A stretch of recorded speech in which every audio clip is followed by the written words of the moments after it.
revenons maintenant au thème de la belle famille.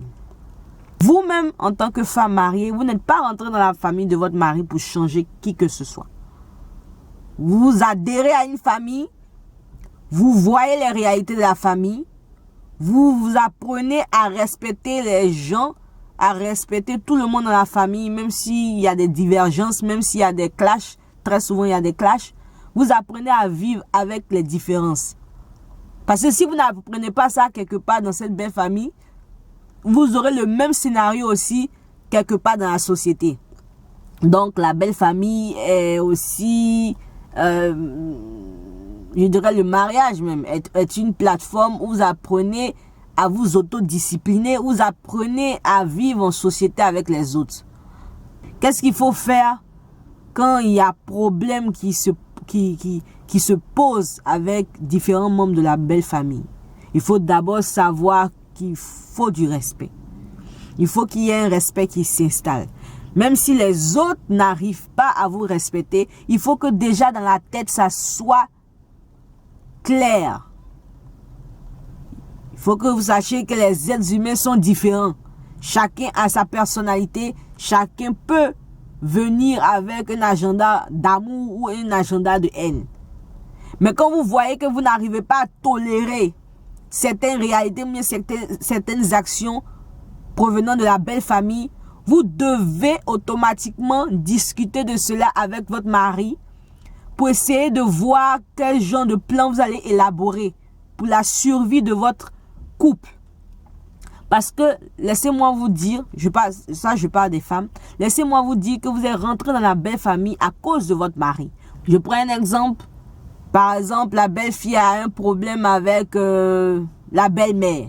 Elle a un problème avec la belle-mère. Ce n'est pas à elle de venir et de clasher avec sa belle-mère. Tu vois d'abord ton mari, tu lui expliques le problème et maintenant il part. Et maintenant, il part et il discute avec sa mère s'il y a lieu de discuter avec sa mère. Il ne faut pas poser des actions qui vont vous incriminer plus tard. Il faut que dans cette situation-là, on vous voit comme un parti neutre. Comme quelqu'un qui n'a pas eu parti pris pour quelqu'un, blablabla. Donc, c'est ça. Donc, il faut savoir jouer avec le contexte. Il faut savoir jouer avec la personnalité, l'étude de la personnalité de tout un chacun. Mais vous savez quoi aussi? Il faut savoir une chose. C'est pas tous les problèmes qui ont lieu d'être mentionnés. C'est pas tous les problèmes qui ont lieu d'être mentionnés. Il faut l'approcher avec respect. Vous ne devez pas, dans vos dires, dégrader ou bien détruire l'image qu'il a de sa famille. Vous devez en toute chose avoir du respect. Et quand c'est difficile, là, vous devez forcément aussi mentionner, je dois forcément aussi mentionner le troisième lien qui est Dieu. Donc, pour cela, comme je l'ai dit, en toute chose, il faut qu'il y ait un troisième lien. Quand il s'agit de relations humaines, quand il s'agit par exemple de monsieur et madame, des enfants, monsieur et madame, il faut toujours qu'il y ait un autre lien plus fort que tout autre lien. Il faut qu'il y ait l'insertion de Dieu dans l'équation. C'est Dieu qui donne la patience, c'est Dieu qui donne le discernement, c'est Dieu qui donne le respect, l'amour. Tout cela, il y a une connexion divine. On ne va pas dans un supermarché pour acheter un peu d'amour parce que oui, on m'a fait trop mal, ou bien pour acheter un peu de respect parce que je sais pas. Ce sont des qualités qui ne viennent pas comme ça du jour au lendemain. Très souvent, pour être en connexion, pour pouvoir comprendre ce genre de valeurs importantes là, il faut que l'on passe par le feu. Il faut que l'on passe par différentes difficultés, par différentes incompréhensions, clashages et tout cela. Donc, quand il s'agit de la belle famille, ce que je peux dire, c'est pour résoudre en fait les conflits, je dirais que il faut de l'intelligence, hein? Il faut du discernement, il faut savoir comment parler avec les autres, même quand on se sent blessé et on sent qu'on a raison. Il faut savoir comment parler avec les autres, il faut savoir comment étudier les autres pour pouvoir réussir. Parce que on peut bien avoir raison, mais l'attitude que l'on va adopter ne sera pas en notre faveur. Donc, il faut savoir beaucoup de choses.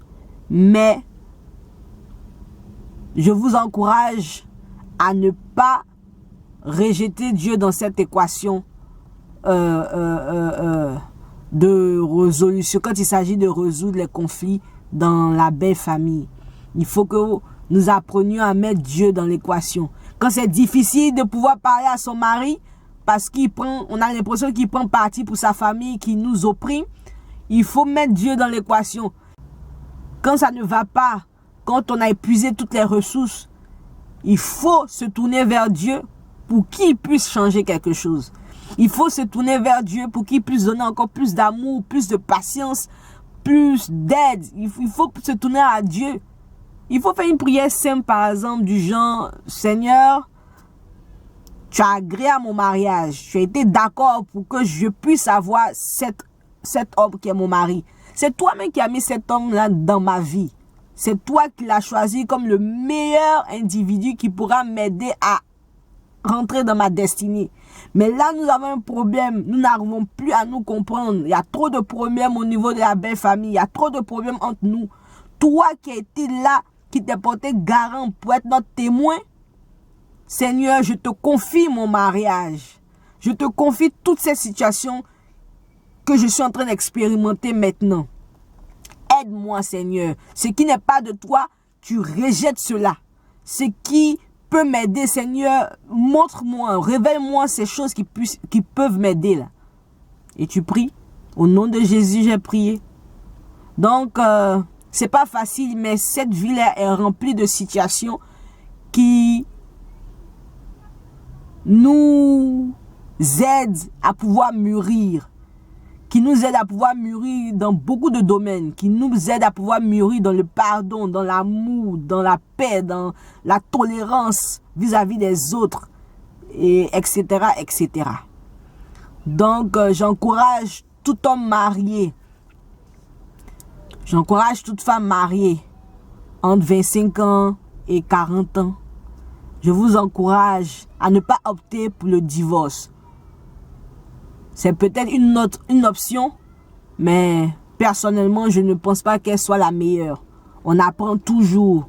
On apprend toujours. C'est peut-être difficile, mais quand tu insères Dieu dans cette équation qui est le mariage,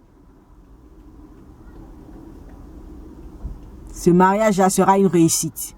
Ça ne sera pas facile, ça sera une réussite. Comment ça sera une réussite? Ça sera une réussite parce que tu apprendras au travers de l'expérience plus ou moins mauvaise que tu expérimentes, tu apprendras des valeurs qui te permettront demain d'être plus mature, qui te permettront demain de pouvoir te débrouiller, de pouvoir toi-même te défendre dans la vie de tous les jours.